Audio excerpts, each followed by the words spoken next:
Hello বন্ধুরা, আজকে একটা নতুন ভিডিও নিয়ে এসেছি। আজকে একটা ইজি প্রসেসে আমি লাউ পাতা বাটা রাখাবো। তো তেলটা গরম হয়ে গেছে, তা আমি একটু রসুন কুচি দিয়ে দেবো এর মধ্যে। আর শুকনো লঙ্কাটা রেখেছি 4-5টা শুকনো লঙ্কা দিয়ে দেবো। যে যেরকম ঝাল খান সে সেরকম রাখবেন। এটা একটু লাল লাল করে ভাজা হয়ে গেলে এটাকে আমরা তুলে দেবো।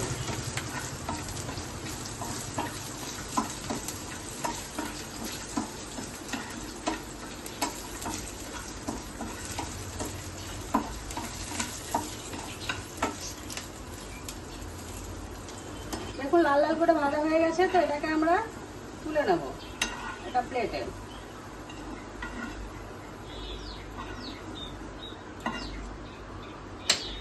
এই তেলের মধ্যে কালো জিরা ফোড়ন দিয়ে দেবো,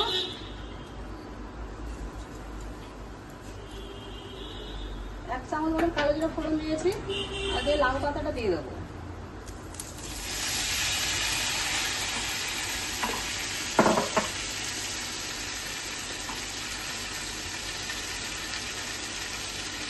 আর পরিমাণ মতো নুন দিয়ে দিলাম।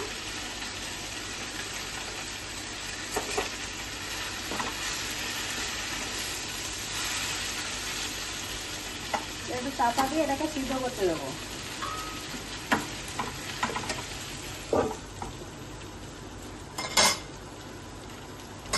এবার ঢাকাটা খুলে দেখবো সেদ্ধ হয়ে গেছে কিনা। এটাকে সেদ্ধ হয়ে গেছে।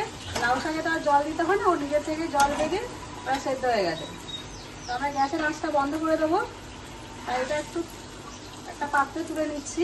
তা একটু ঠান্ডা হলে আমরা একটা মিক্সিতে বেটে নেবো। আপনারা চাইলে শিলেও বাটতে পারেন। তো বেটে নিয়ে এসে আমি দেখাচ্ছি। এই রসুন আর যে শুকনো লঙ্কাটা রেখেছি এটা এর মধ্যেই দিয়ে দেবো। আর এটা একটু ঠান্ডা হয়ে গেলে এটা আমি বেটে নিয়ে আসছি।